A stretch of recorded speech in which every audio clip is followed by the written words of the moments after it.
In this case, we don't have the same facts or circumstances. I do agree this is a circumstantial case, and circumstantial evidence is sufficient for a bind over and even conviction. Today is January 9th, 2025, exactly 1 year, from the day Neziah Harris disappeared. Before I get into the charges, and the main charge of premeditated first-degree murder, I have to speak on Neziah Harris and the community who failed her. And I am only presented with certain evidence. I don't know the whole story. The attorneys know more than me, the family knows more than me, but from what I have heard over the last 4 days and 5 days total, is that several people failed her. I don't know where her mother is. I don't know anything other than that she was forced to live in a home where she was not protected or given the adequate attention and love. I don't know where her father is. I don't have any mention of him in her life, no presence. To Cordell, aka King, and all the men who saw Jarvis Butts hanging out and always around these young girls, including Neziah, and his 9-year-old daughter going up to the shop to clean up his shop. The school counselor who never showed up, or the person who was supposed to show up if that counselor was absent, after Neziah was on the floor on the day she went missing, saying that she needed to speak to someone and speak to a counselor. There's no mention of CPS, but I wonder what their involvement was over the years, because this was not just a 1-year thing. There are text messages at least from 2022. To her adoptive grandmother, Annette Harris, whose testimony, in my opinion, was very questionable. I understand why the people put her on the stand to establish Neziah's residence and the houses on Bedford and the regular routine, to establish also that Neziah was not a runaway child, that she was not a bad kid. I do believe she adopted Neziah. I do believe that she had 6 kids in the house. I believe that Neziah had on a dark hoodie the day she went missing, and that she had on red and black Nikes that day. What is hard to believe is that the defendant never came into the house as she testified. And there was also a minor that testified that he did as well. Text messages that show between him and Neziah that he did. In the basement, saying he was going to the shower, stealing her panties. He was always lurking around that house and asking for Janiyah and Zaniyah, from what I know. I even thought about the breakfast routine and saying that all the kids like eating breakfast at school. Did they have a choice? I don't know. But to always send those girls up there to clean up the shop raises questions. And how were there 2 women in that house who have birthed children themselves who did not notice that Neziah was pregnant, and I believe she was, and not having her period anymore? But then after hearing text messages today, begging Jarvis for pads as if she didn't have anyone else to give them for her. And what stood out the most was when Annette Harris stood on the stand, and she learned around 6 p.m. that Neziah did not come home from school, and said she looked around for her and decided to wait until the next morning to call the police. Without a tear, without emotion, or any expression of being devastated. And to her Aunt Shannon, who also showed no emotion, expression of being devastated from Neziah going missing. She stated that she had friends help look for Neziah, but was directed to just wait until the morning to call the police. A grown woman who likely suspected something strange going on didn't feel the need to call the police either. They were both able to go to sleep at night without hearing from Neziah or having any indication that she was coming home at night. And of course, the defendant, who I will get to in a minute. I don't know who else failed Neziah, but the community did. As far as the people establishing probable cause, I will focus on count 1, as it's been stated that there is no contention with counts 2 and 3.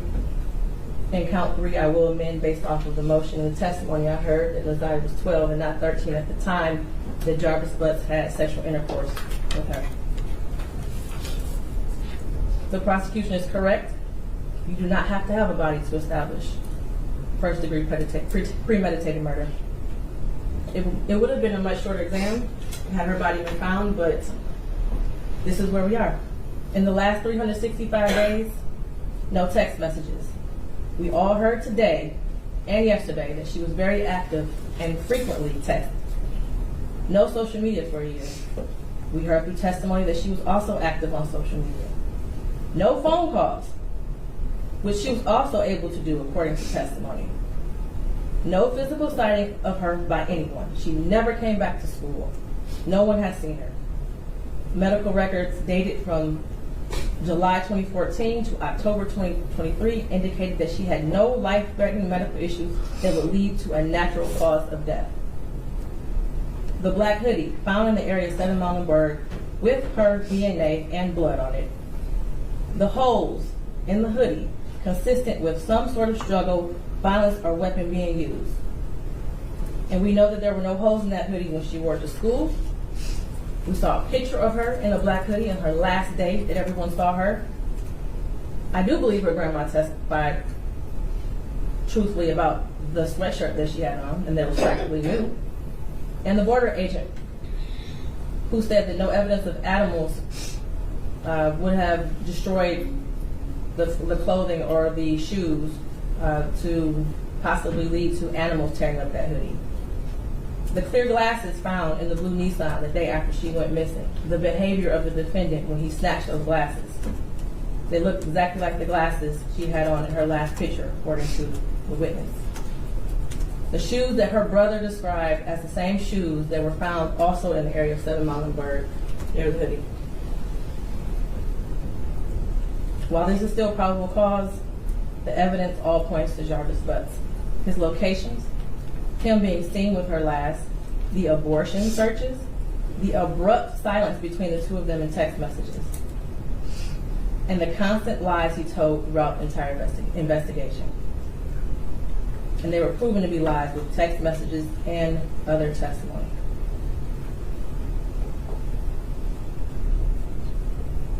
We may never know what happened, but from what I heard today and over the last 4 or 5 days, it appears he intended to perform what he thought was a do-it-yourself abortion on Laziah. It went south, and instead of seeking medical attention for her, he intentionally killed her and tried his best to cover it up.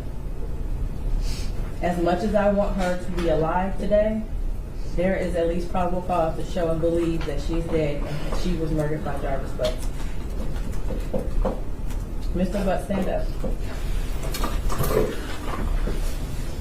You've been sitting over there for 4 days with your head down, sitting between and behind your attorneys with your mask on and taking vigorous notes. I want you to pay attention and listen to everything I have to say. I have been trying to figure out for the last 5 days, you. At one point I thought you were cognitively impaired in the beginning of this exam. And then maybe you had the brain of a 10-year-old and that's why you were doing such things. But as I heard more and more testimony, you're just the true definition of a pedophile. Watching you laugh and brag about all the women you have with different women and the children and the girlfriends, and making babies to groom them and having them in your presence, cleaning up, quote, cleaning up your shop, and the little girls around you has landed you here today. You groomed Laziah. You played mind games with her. We all heard that. You controlled her emotionally. She was exposed to so much at such a young age. The text messages between you two were disgusting to hear. And to think that she had you saved in her phone as bae for life. Laziah deserves so much more. And while I mentioned other people that failed her, Jarvis Butts, you were the monster in this whole picture. She did deserve love from her parents and everyone who was in her life. She was ignored, she was neglected, and you took complete advantage of that. She wanted someone to love her, and she will never know what that feels like. Your children deserve more.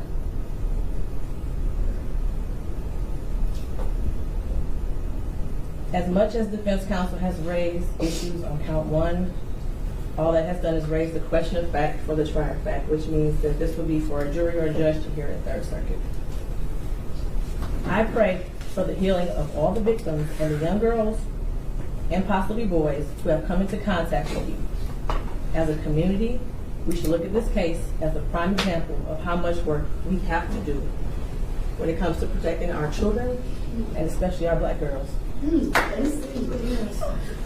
I pray for closure and healing for all those who have been traumatized by you. And for you, Jarvis Butts, I wish you a speedy trial and that justice be delivered. Your bind over date